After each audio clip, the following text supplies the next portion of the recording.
Support the Amigos podcast on Patreon or PayPal and receive cool perks and rad swag. Visit our page at everythingamiga.com/support.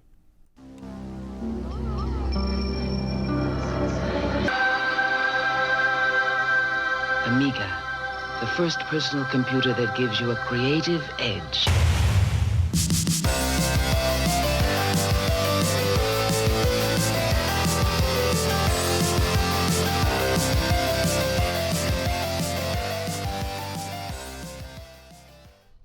Hi everybody, welcome to Amigos. I'm John. And I'm Aaron. And today, Aaron, we're going to be talking about nuclear war. Yeah, good time for it. Aaron, what are some of your favorite Cold War memories growing up? You know, it's funny you should mention that because there were no good ones. When I don't know how, we're not that much different in age, but when I was growing up, we actually were pretty sure there was going to be a nuclear war and we were going to be slaughtered. Mm-hmm. And it was going to be the Russians until the Middle East heated up. And then it was going to be Iran or Muammar Gaddafi, one of these guys. But mostly the Russians when I was a kid. We all just assumed that's the way we were going to go. I mean, it sounds ludicrous, but it's true. And I can't imagine what they thought in the after the Bay of Pigs and stuff. I bet they were losing their minds. Yeah, my dad always said that was. My friends would talk about it. My dad always said the most scared he's ever been was during the Cuban Missile Crisis. He really thought it was going to be the end of the world. I do agree with you that our age does play a factor because one of my earliest memories, actually, from watching the news as a kid was when the Berlin Wall came down. And of course, that was, I think, '89. And so that was around the time that I became aware of events, in the world. So I never really had a Cold War. My memories pretty much started with the fall of the Berlin Wall and the collapse of the Soviet Union and stuff. So I'm not particularly sad about that, though. It's not wasn't a good time. It's funny. It's not that funny, but when I was a little kid, a really big deal was the Iranian hostage situation. Mm-hmm. And I mean, as a kid, I wasn't 100% sure what was going on. Watch Walter Cronkite every night in the news. And as a kid, I could kind of gauge how far south things were going. And of course, you can't really separate. I didn't know who had kidnapped the hostages or what Iran or Russia. It was all the same to me. I just assumed we were going to get slaughtered because of this. And there was sort of this weird feeling that I had all through the Raygun years that things were going to go south.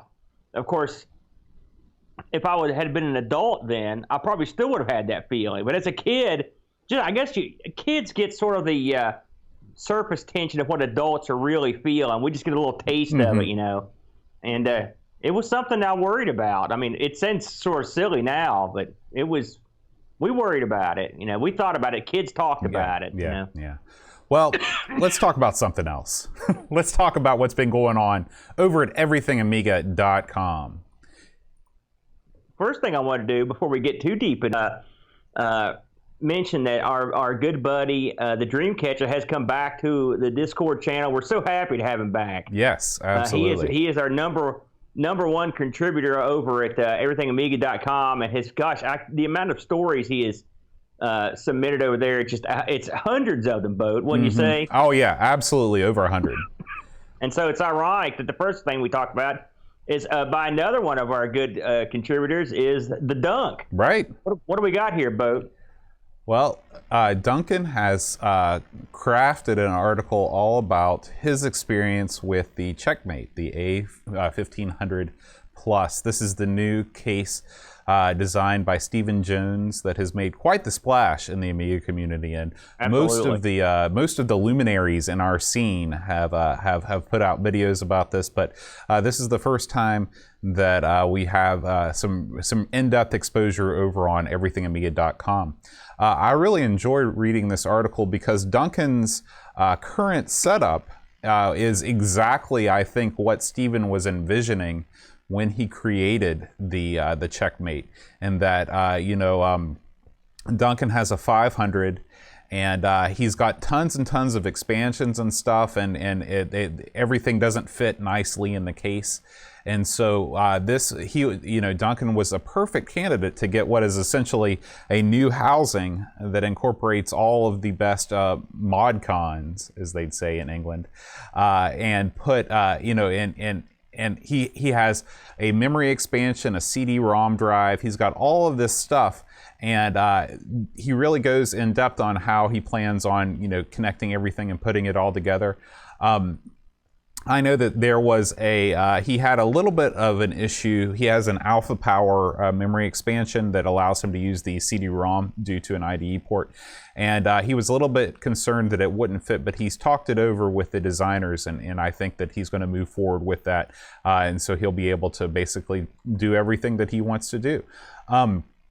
I really like, Duncan's a very gifted writer, and I was so glad to read this, because these days videos are all the rage. Everybody does videos, including us two jokers. I really enjoyed this in sort of a photo essay form. It was nice to sit down and read something about this thing instead of just watching another video about it. It's amazing the design of this case. Now, I wanted one of these Boasters, and I sat down and did the math, and I just couldn't afford it. It was just the things, because I would want the big deluxe stuff, and it was out of my price range. Yeah. And it was most like everything else. I was like, I would have bought it, I would have had it. I don't need it necessarily, but it would have been cool to have. But the amount of design that went into this thing, and you got to give the guys credit over there. It's just unbelievable that this thing can accommodate so many different devices and hardware. It's quite remarkable. Yeah. I can't wait to see this thing come together. I am thoroughly jealous. It looks great. It's also just a beautiful looking box, and it's also very functional for what people are doing with it. So I think it's outstanding. And I do agree with you. It is nice to sit down and just read one of these things, and because you can go back if you don't fully understand something, have another look.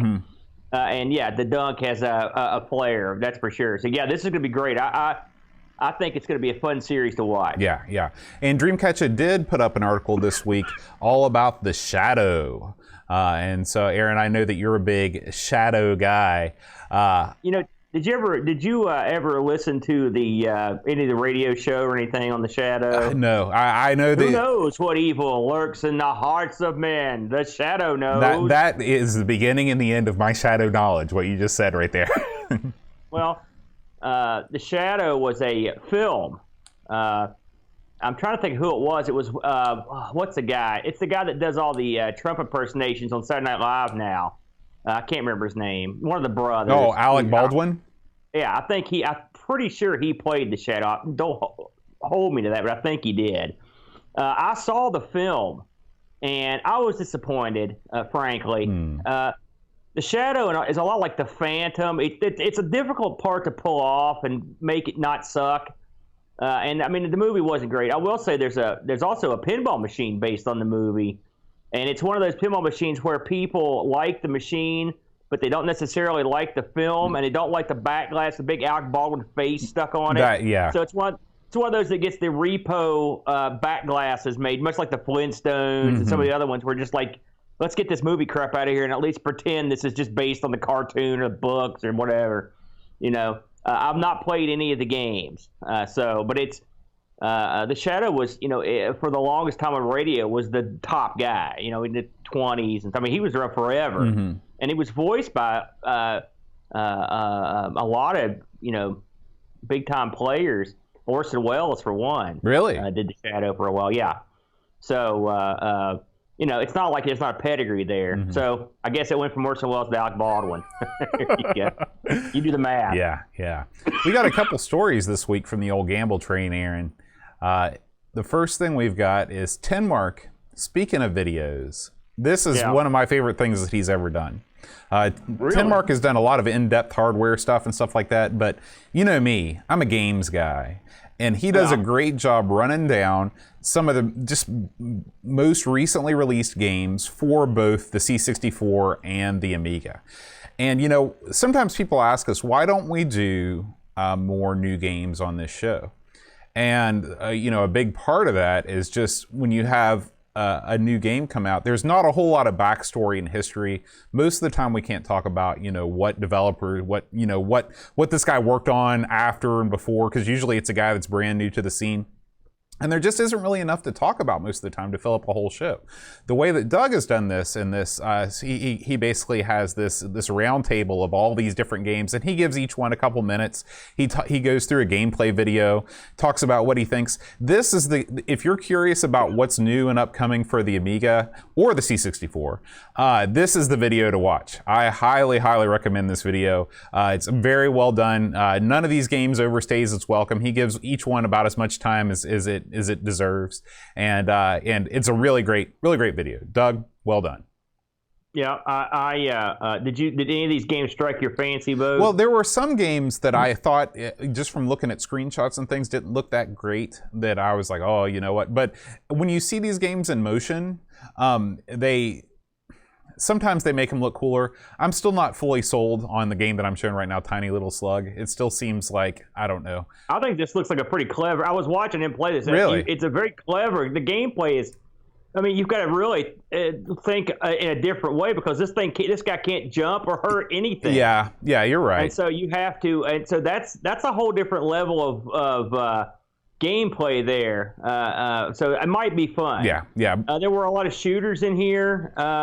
They looked okay. Again, it's one of those things I didn't sit down and play them. I haven't played. It's funny. I listened to the guys over at Pixelgate, and they're always talking about the new game scene on the C64, with being huge. And we occasionally will come across that stuff, but excuse me, I haven't really played any of the new stuff on it. And so watching this, I did kind of get a flavor for what was out there. Yeah.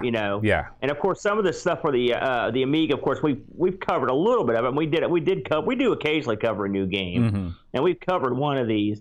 But yeah, they look like some pretty decent stuff. Hey, it's nice that new stuff's coming out, and this is a good time to check it out since there's not much else to do. Right. There is a new racing game for vampire people. Not just the walkers of the night, people that own the accelerator card for the Amiga. They continue with development of this thing, and I guess this is a new 3D engine that not only this game will utilize, but possibly games in the future. And this is it's called Heimdall. Now, Aaron, would you call your new 3D racing game Heimdall? Yes, I would, Boat. Really? No. I don't know what that means. Well, Heimdall happens to be the name of an already existing Amiga game. Yeah, we played that. Right. So in my personal opinion, is it spelled the same? It's spelled the same. It's the exact same thing. So, I'm looking at this thing play right now on the video, and it looks like That's pretty smooth. I mean, it's obviously it's very early days, yeah. Being worked on. But it's polygon based. And it'll be interesting to watch the development of this as it comes along for those of you that are vampire owners and looking for something that will really put that thing through its paces. Let's talk about the vampire game production for a second, which we don't usually touch on the vampire stuff that much anymore. With the release of the standalone vampire computer, let's go there, or whatever you want to call it, I think that there probably does need to be. I don't have, before we always look at this stuff. It's like this game requires a 6860 and requires an RTG, and we're both like, meh, right. We don't care. Right. But when it comes to the vampire stuff, I'm starting to see the light in terms of if you're going to have something that if you're going to have a standalone console or standalone computer that you're calling a vampire. It's okay. I think I'm down with seeing new games get released for it. Oh, absolutely. I mean, we can't play them, and maybe we'll never get to play them. But it's still neat. It also justifies that hardware that you spend all that money on if you haven't justified it to yourself already. And I would like to see. It's weird. It'd be weird to develop on something like that, though, wouldn't it? Because what are you developing exactly? Are you developing on the Amiga? Are you developing on a PC type? Since you've got so much more power to play with. where do you draw the line? Right. It would be, I don't know, it'd be difficult to figure out what the path forward to do it. Right. To me. Right. I think that it's almost like developing a new game for the ZX Spectrum Next, where you're doing all this coding, and how much of the code is dependent upon the actual real chips inside the original machine versus all of this new stuff that's been bootstrapped on top. However, Right. I will say that I agree with you that if you're a Vampire owner, this is exactly what you want. You want something that is specifically designed for the Vampire. This is part of that justification in paying those hundreds of dollars for the Vampire. This is a next generation Amiga game for a next generation Amiga system. Boat, when it comes to the Vampire standalone, I was just thinking I'd like to see a game that would push that to its limits.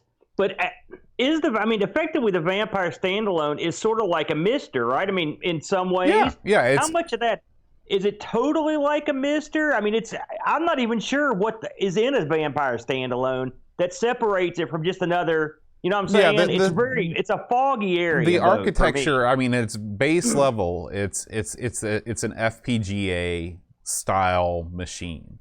Now, the actual chips inside of it and things are probably different. I know that one of the things that people always bring up is that the chips in the Vampire are more expensive than the chips in a Mister, and that's why the cost is higher. But that is exactly where my understanding of the issue ends. It makes it hard to say, I'd like to see him push that Vampire to the limit, because the limit might be just putting in a better machine, effectively. Right. You know what I mean? Yeah. So it's very weird to me, and maybe one of these days someone will fully explain it to me. But I mean, I'm still down with it, Yeah, absolutely.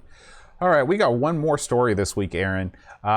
It's one of the fantastic things as a result of this awful thing that's going on right now is so many developers are putting out games for free.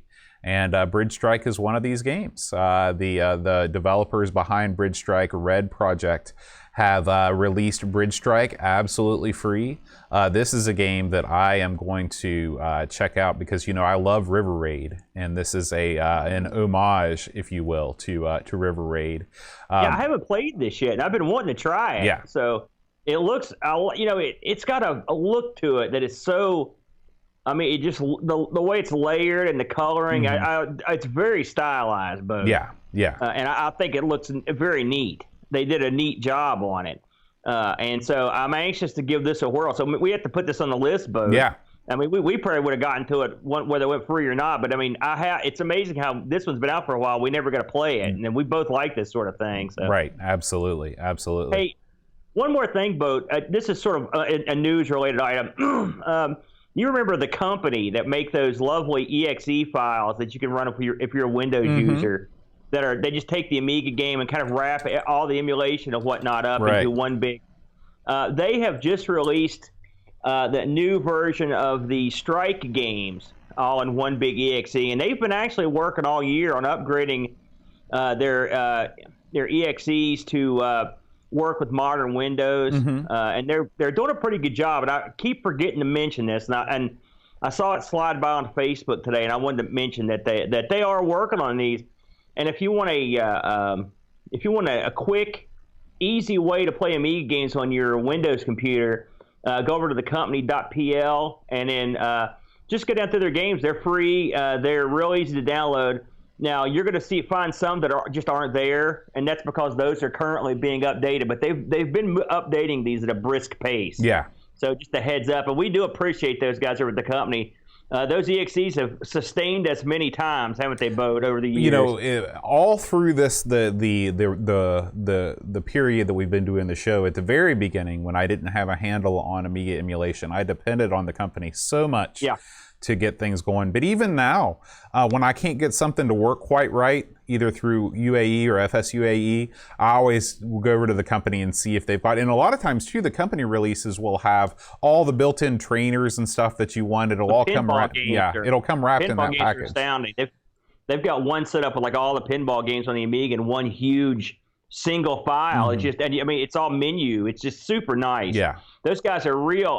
I've just exchanged a couple messages with a couple of guys, and they're good, hardworking guys. They're in there doing this, and we appreciate them. So I wanted to mention them. Yeah, thank you for doing that, because they really are great. All right, Aaron, it's time to dive right in to some nuclear war. Nuclear War, Boat. I found this an interesting title. It's funny, since we talked at the beginning of the show about this, this is a game that was made for me in terms of everything in this. I knew what was going on. I knew who all the caricatures were.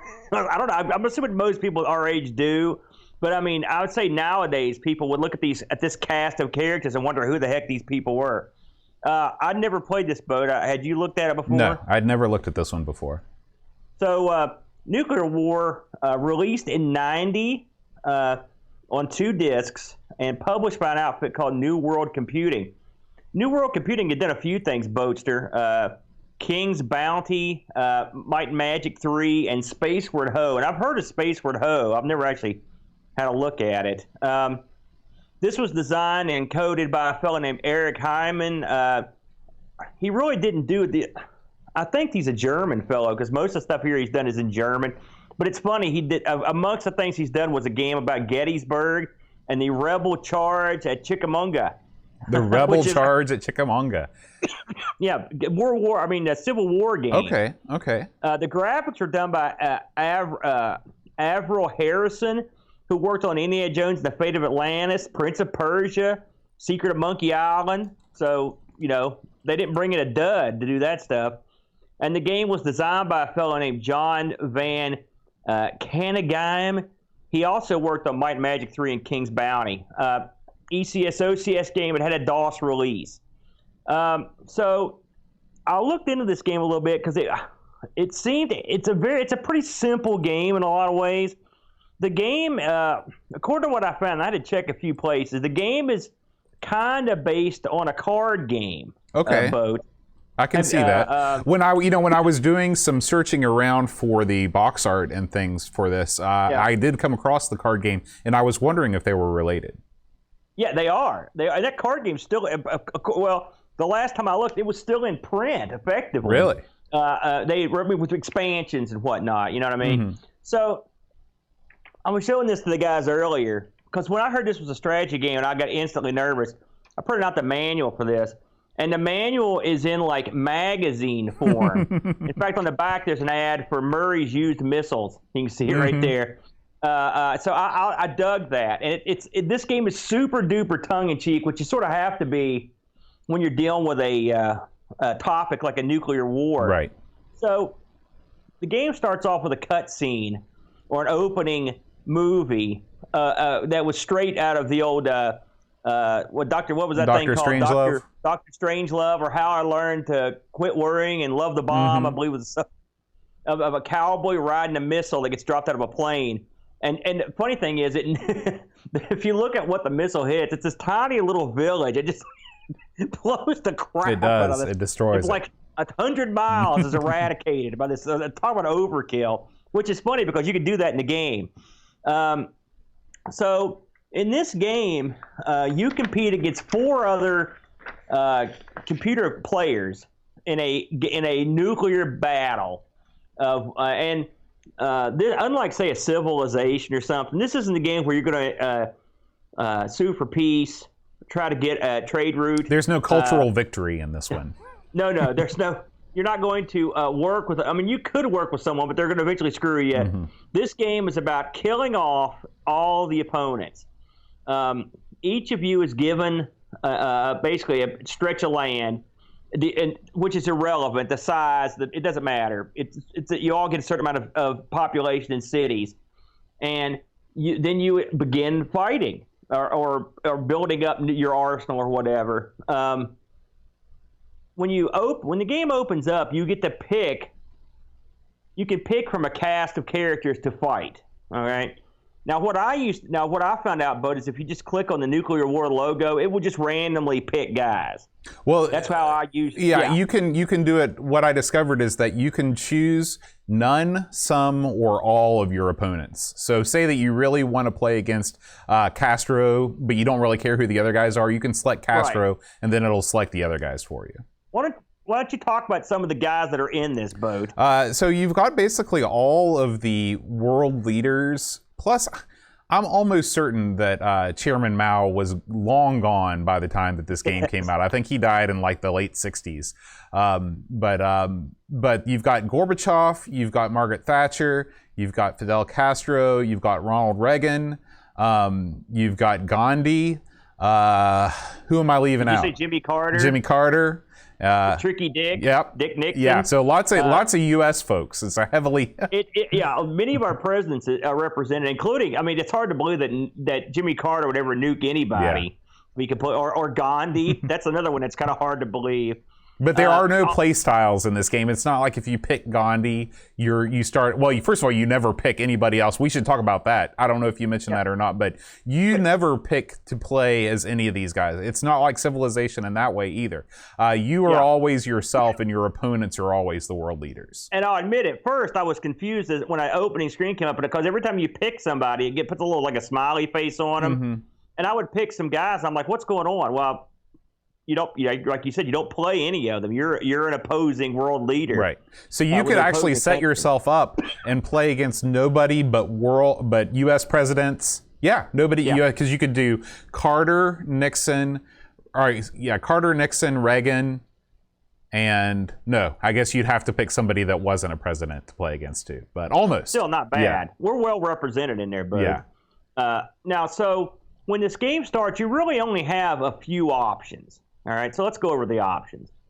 And you go and it just goes in turn order. And once you pick what you're going to do, it shows what everyone did. Then you go then it goes to the next round.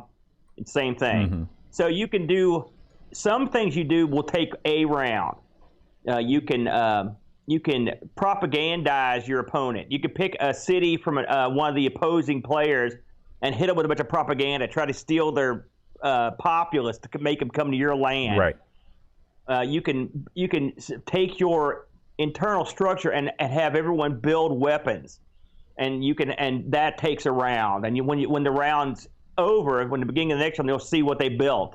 You don't really get to tell them what to build. They just sort of build as some stuff. Mm-hmm. Then you've got the ability to get a missile ready to launch. Now it won't launch this round, but it's ready to go. And in the next round, you'll get to launch it. You can also get a bomber if you've got one ready to go.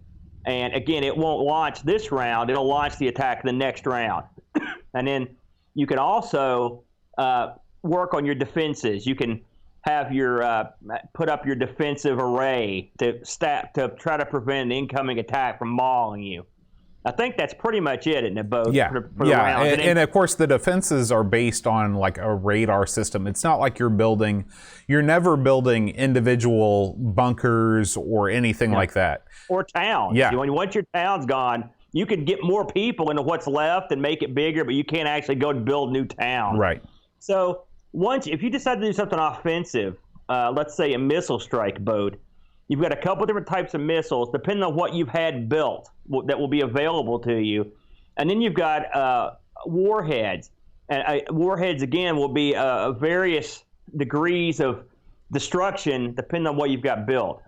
So, and certain missiles can only take, like you can't have a 50 missile and then put 100 warhead on it. That won't work. You got to have the missile that'll hold the warhead. Right. And the bombers are the same way. And and the bombers will tell you when they're built what their capacity is. Right.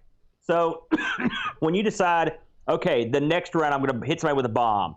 You pick the bomb. It goes. The full round goes. It comes back to you. Then you're like, okay, I'm going to target, I don't know, Gorbachev's city. The cities are unnamed. You just click on it. You target it, and then it'll show you'll pick the warhead size you want to use. And once you do that, a big red button will be in the middle of the screen with a hand going like, like you're dropping doom on them. And then when the round is visually shown, it'll show your missile going to target, and it'll show you what happened. What can happen? Well, your missile could miss or basically do no damage, or it could be a dud. Excuse me. It could get there, and they could have their defenses geared up, and it doesn't do any damage. Or it can do a little bit of damage, a lot of damage, or it could do something wacky. There are lots of things that can happen. Yeah, lots. Like, I've seen them do no damage, and a couple times I would shoot a city, and it would blow up their armaments and just decimate the whole town. Right. Yeah, and when you've got the way that the game shows damage is by the type of structure that is each city represents. So you start out and you've got what look like kind of like British like style single family homes. And then when they get blown up, you go to like it looks like a then it looks more like an American family home. And then you go to what looks like a Southeast Asian style home that's up on the stilts. And then from there you go to the camping tent. And then from there you go to like a shelter. Yeah, and then from there you go into a hole in the ground. And then it's game over. Are the pictures they show fully based on the amount of people that are left in the town? And it is, isn't it? That's how that's determined. Well, I think that's how that's determined. I've never seen a town, like once you put more population in the town, I've never seen it kind of revert to a previous form. I think it can. No, I think I have seen that. Now, what I have seen, people to come over. One of the random events in this game is that you will have citizens at some point actually blast their entire city off into space, which is funny. And you have no control over that. At least I don't know how to do it. There are several wacky things that would just randomly happen. Actually, the book mentioned something I didn't even see. I did see that one where the city just launches itself into space. I've also seen flying saucers land. Have you seen that one? Mm-hmm. It literally doubles their population if they get that. I've also seen them shoot cows. Mm-hmm. You ever seen that one where they shoot the cow with a slingshot? It's also worth noting that when the aliens land, it transforms their city into yet another kind. It looks like a glass dome, futuristic kind of thing too. There can also be population explosions, mass defections, which I didn't see that either. A 16-ton weight can fall in one of your towns. I didn't see that, no. So there's a bunch of stuff that can randomly happen. And when he says random, he ain't kidding. It's just like that city that shot up into space. That happened to me in a game, and it wasn't my town, but I was losing. And then that city just went away. There was like 17 million people gone. Wow. And I was like, nuke the crap out of them. I managed to win this game on my second attempt. I was pretty proud of myself, Bo, given the fact that this is my kind of strategy game. It's dumb and stupid, and it's there's a lot of luck involved, I think. I played this a lot, and I never won. Yeah. I never won. So congratulations. Really? Yeah. Something else that happens that really, and I'm assuming you noticed this, but I noticed it a lot. When you nuke another land off the map, all right, they will strike out with like a last volley of doom. Mm-hmm. And in the game I won, I was taking on Gorbachev as the last guy, and I had like barely anything left, and he launched, because I was the only one left with him, so he launched everything he had at me, and ended up blowing me down to basically a hut, and I won with the hut. Because there's everyone that gets killed, there's a last volley of doom that they release. Right. Now, there is something that maybe, and I have the tendency to overanalyze things like this game where but you can actually set your mood or your attitude towards the computer players. There is a smiley face in the upper right corner of the television set that represents them on the kind of menu screen. And you can click on that smiley face to show if you are happy, neutral, or angry with the person. How much of that figures into things, Aaron? I never cared. Okay. One thing... I mean, you could tell. I mean, you won, so obviously, if you can win without messing with that stuff, why is it in there? What I would do is, I would click. If you click on, when you're in the turn area where you're taking your turn, you can click on your opponent's face, and it will show you their land and where their cities are at, right, and their population. And so I would single out the city that looked like knock its population down, and because when your cities go down, the amount of things you can produce goes down. At the beginning of the game, you're most productive. Right. At the end, you're least productive. Did you My goal would be to blow these and to either suck out all of his population with my propaganda, or to just take out one of his cities like right away. And also, I wouldn't get involved in a skirmish that didn't involve me. I would I was in a game where, for whatever reason, Margaret Thatcher hated. I can't remember one of the other guys, and they just fought back and forth. While it was Raygun, and I just sat back like, "Hey, I'm not interested, man." And then, in fact, the game I won, 4 people were all fighting each other, and I just kind of kept building up weapons. If you build up weapons more than one round, it says you're stockpiling. And I don't know if it's a bad thing, but I would stockpile me, and then I would just unleash hell on everybody. I loved it. Did you try and target the most highly populated cities during your volleys, or did you try and eliminate cities altogether? I tried to eliminate cities altogether. Okay. I think I was going about it the wrong way. Something else I would do is I liked to build up my warheads to where they were I never dropped anything less than 50 megatons if I could help it. Mm-hmm. I would drop a 20 if I didn't have any choice. And every once in a while, you'd be in a weird spot where you would have a missile that could carry a 100 megaton warhead, but you didn't have one. You only had a 50. Right. Or you'd have a 100 megaton warhead, but you didn't have the missile to put it on. It was always real annoying when you had one higher than the other one. That meant you'd have to devote around the building, and you never knew what your people were going to build. They may not build what you want. Yeah. You need that defensive capability. Sometimes they just don't build it, and you're pretty much boned on that. So this is a game. There's certainly some randomness. This is a game that would drive our friend Jamie up the wall, I think, because there are some people that like to have a lot of random elements in a game, and there are some people that don't. And for me, I think it's kind of cool because whenever you lose, you don't feel like it's all your fault. You can just kind of blame, bad draw or whatever. But this was a game that I liked much more than I thought I would. Me too. I really came into this dreading this game, mostly because, a game called Nuclear War, you expect to be serious, and this is a lighthearted take, which, I mean, when it comes to nuclear war, there is a quality of absurdity to it. Whatever you do, it's the only way to win is not to play, sort of thing. So, well, I will say this about it. The only reason I know about this game was because that the box is sort of iconic. I mean, I'd seen the box a bunch of places. Mm-hmm. There's a bikini girl laying on the beach, and there's a nuclear warhead going up, and she's got her lotion is like 1 million, rated right. or whatever. It's like a billion. So I'd seen the box, but when it comes to the game, I'm like you. I always get concerned. This is the level of strategy that Aaron likes. Mm-hmm. I mean, really, I like to have fewer options, frankly. And this game, listen, when you pick your opponents, it matters if you want it to, because the opponents each playing a different way. Some of them are very, very aggressive. Some of them, like Raygun's, very defensive. He does a lot of propaganda. Or not Raygun, but Jimmy Carter. Some of the guys are real super duper, build up a lot of arms. Some people it's in the, if you look in the rules, it'll tell you their propensities and what they like to do. Mm-hmm. So there's something to that. Now, I will say, let's talk about some of the bummer parts of this. And there's one major bummer boat in this one.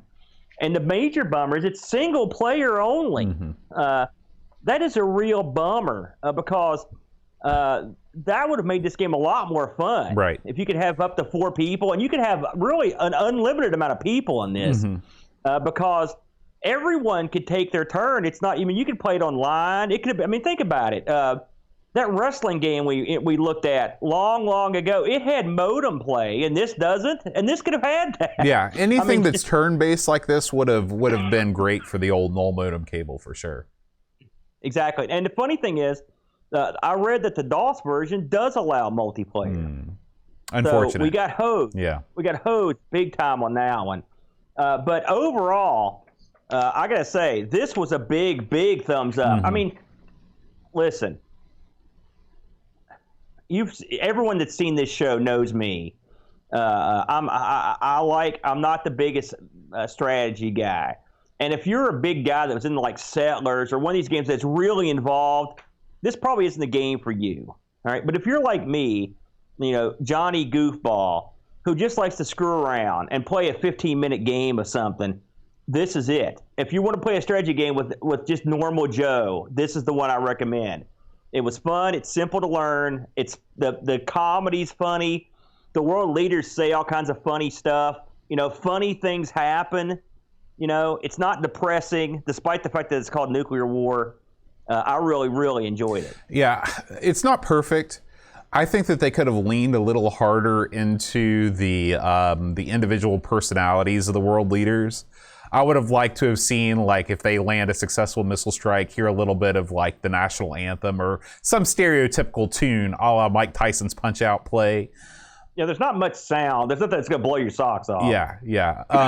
You're right. There was room for some cute stuff or some flourishes, but I will say that the little sayings are funny. Yeah, and the gameplay itself, I don't know that I'd change anything about the gameplay because it's just strategic enough to make you feel like you're doing something versus, but it's not so complicated that you have too many choices to make every turn.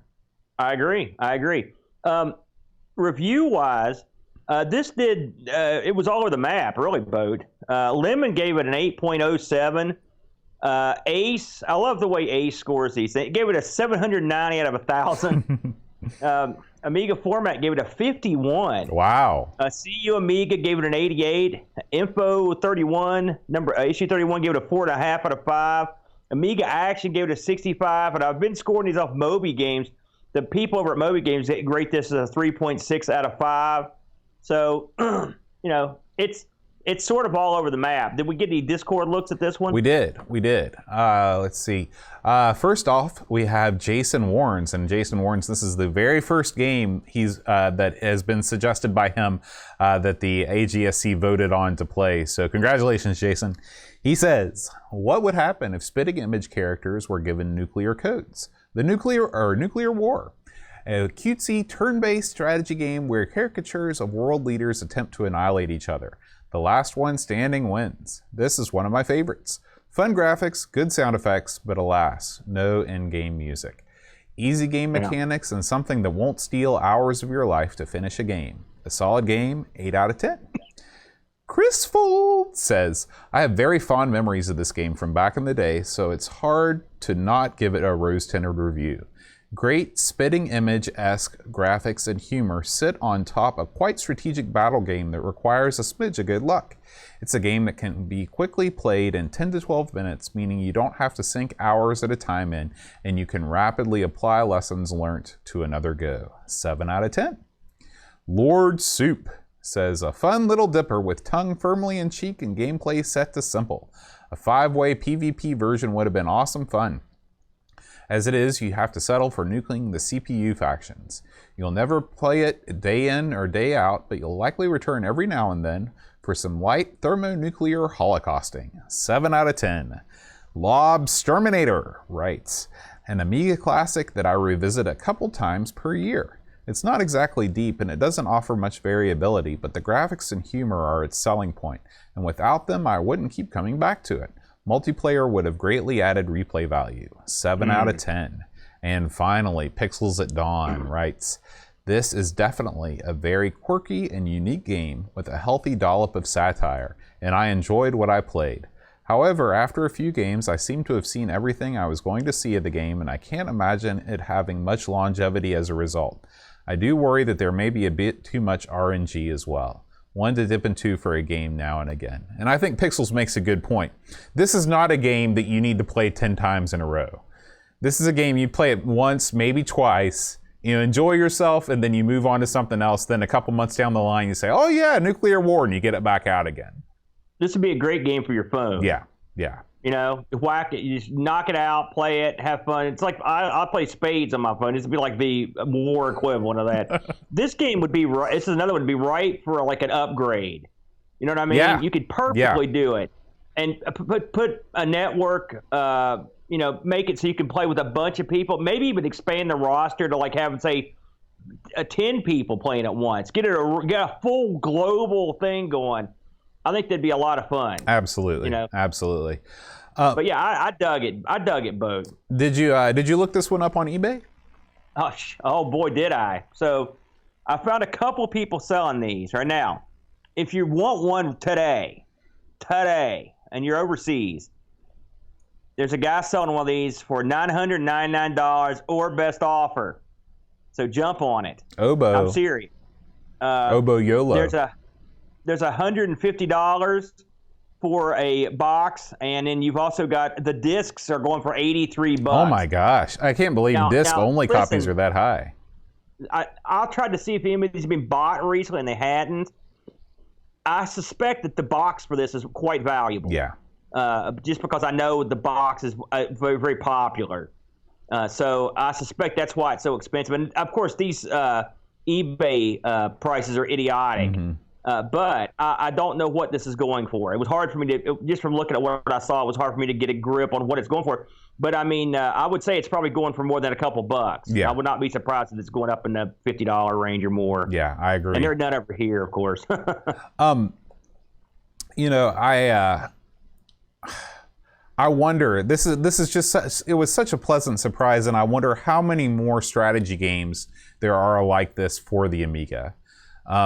Because, you know, I look over at our shelf of games over here, and I see a lot of strategy games like Pacific Islands and things like that. And you even just lifting the box, you know, you're in for trouble. I would love Amigos Game Selection Committee to have such another pleasant surprise on the next time strategy rolls around again on the category train. Light strategy. Yeah. That's all we're good for, Bo. Absolutely. I will say this is the best game featuring spitting image type characters that we've ever looked at. Had you heard of spitting image before this, Aaron? Yeah, remember we covered that we played that horrible game on the Amiga-thon with the spitting image characters. Oh, you're right. Game. I forgot. And of course, I've seen the show and I've seen the Americanized show, so I'm very familiar with it. That is definitely something that was before my time, or before I was around. So yeah. Did you ever see the video for the Genesis video for Land of Confusion? No. You never saw it. Go watch it sometime. You'll get your fill. Okay. All right, Aaron. Before we move on, I would like to add a plea, not necessarily a plea, but just a request. If you're watching this video and you enjoyed it, leave us a comment on YouTube. Just, you know, point out something that you liked or you didn't like, or just let your voice be heard, because one of the things that will help us grow as a channel is if we get a video with a lot of comments. And I've never mentioned that on this show before, but it is important. We always get lots of feedback on our Discord server, and we definitely want to keep that going. But even if you are on Discord, if you could drop your thoughts about the game onto the comments, it would really, really help us out a lot. And of course, iTunes reviews, always welcome. You know what else is always welcome, Aaron? The wheel? The wheel. Oh, wait, wrong show. Let's talk. That's the perfect lead-in for Brent right there. Congratulations. Let's talk about the fine folks that have joined us on Twitch today. For the next couple weeks, as long as things aren't crazy, we will be recording a little bit earlier to make it easier on those of you that live overseas. We'll be starting the show around 3 o'clock Eastern Time. And you can join us live on twitch.tv/Amigos Retro Gaming. Pixels at Dawn, modding it up here. Real Reffy is here. Jason Warren's here to see his game talked about. Christian Russell is here. Zebedee's Magic Roundabout. Mitsuyama, Kilobytes and Caffeine. Rushi MSX is here. Duncan Styles. Edvin. Everybody's around. So thank you guys so much for chilling with us. And we want to thank our Twitch subscribers as well. Retro Jerry, Chris Folds, Silver Streak 72, Mohawk Mall, Pixels at Dawn Gaming, Christian Russell, Tapes from the Crypt, Go Sub, Frodo NL, L Curtis B, Duncan Styles, Kilobytes and Caffeine, Still Adolescing, Mitsuyama, Macintosh Librarian, Jost80, Barkbit, Rushi MSX, and Buck Owens. Thank you guys so much for subscribing to us on Twitch. And Aaron, last week, of course, we had our special super secret surprise, Pixels at Dawn's Patreon song. What did you think about that, Aaron? Well, I didn't get to hear it. Ah, yeah, that's right. You didn't. Remember? You don't go back and watch the show after we're done? Oh, God, no. I would jump off a cliff. Well, he did a song that I'd never heard before, and I was so happy because I was afraid he was going to sing something that I knew and I wouldn't be able to guess it. But Pixels is such a great singer. That was not ever a danger. He sang Old Red Eyes is Back. Are you familiar with that song, Aaron? No. It's by a group called The Beautiful South. We could name this show that. I think I've heard of the group, but I don't think I've heard of the song. The Beautiful South, British group, I think. They're from the Commonwealth. I don't know. Mitsuyama got it right, and Brock 101 also correct. So, and there were also several people in the chat, I think, that announced the name of the song as Pixels was singing it. So congratulations to you all. All right, Aaron. We have a new supporter this week. His name is Solenezer. He stepped right out of Charles Dickens. Solenezer Scrooge. That's not his real name. It's just Solenezer. Thank you, Mr. Scrooge. Solenlizer might also be how you say it. I'm going to go with Solenlizer. Like salt and light. We need to have them send us a little one of those things that tell you how to pronounce it. The gamut, like an addiction. He's another Swede. He's from Sweden, so maybe him and Barkbit, they might know each other. Get our Swedish numbers up, Yeah, bud. that's right. Since we're a power in, where are we a power? Norway or the Netherlands? Number one video game Netherlands. podcast in the Netherlands. Yes, Yeah. we love you. All right. So, if you know this week's Patreon song, please send me an email at john@amigospodcast.com, and I will announce you as a winner.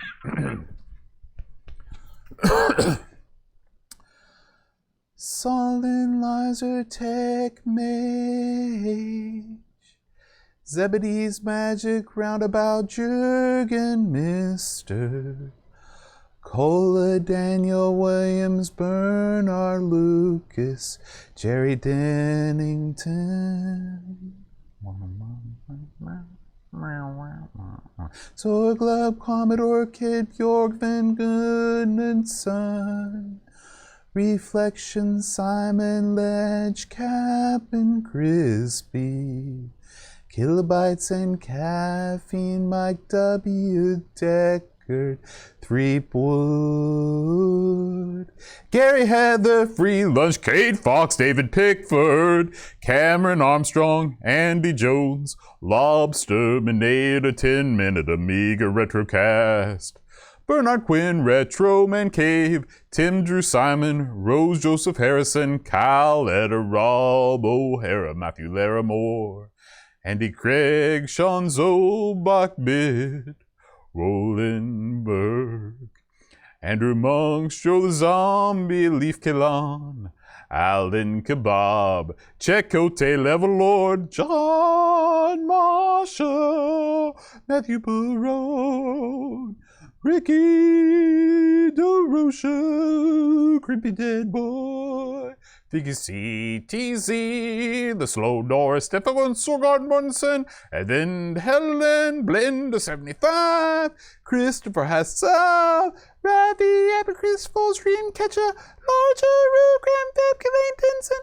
Adam B, Adam Batters B, O'Brien's Retro Vintage, Gary Huckasey, Brian Jones, Paul Harrington, Duncan Styles, Dave from the Crypt, Josh Nan, Adam Bradley, Jonas Ruler, THC, Eric Nelson, Kim, Tommy, Humbridge, Daniel Bixton, Pearl, Barracuda, Darren Coles, Jason Warrens, Pixel Dawn, and Kjolbjorn Barman. Good Lord, Boat. You were burning out the speakers in the old monitor here. I was burning out the speakers? You were going way up several octaves. That's how we do it. That's not how we should do it, though. You're a clear baritone, Boat. All right. So thank you as always, everybody, for watching. Next week, Aaron, it is New Games Week. You know, I gave this big spiel about how we never play new games. We're playing one this week, and this one is Black Dawn Rebirth. That's 4 words with 1 syllable apiece. What is that, Bo? It's a dungeon crawler. Ooh, I can't okay. wait. I'm so excited.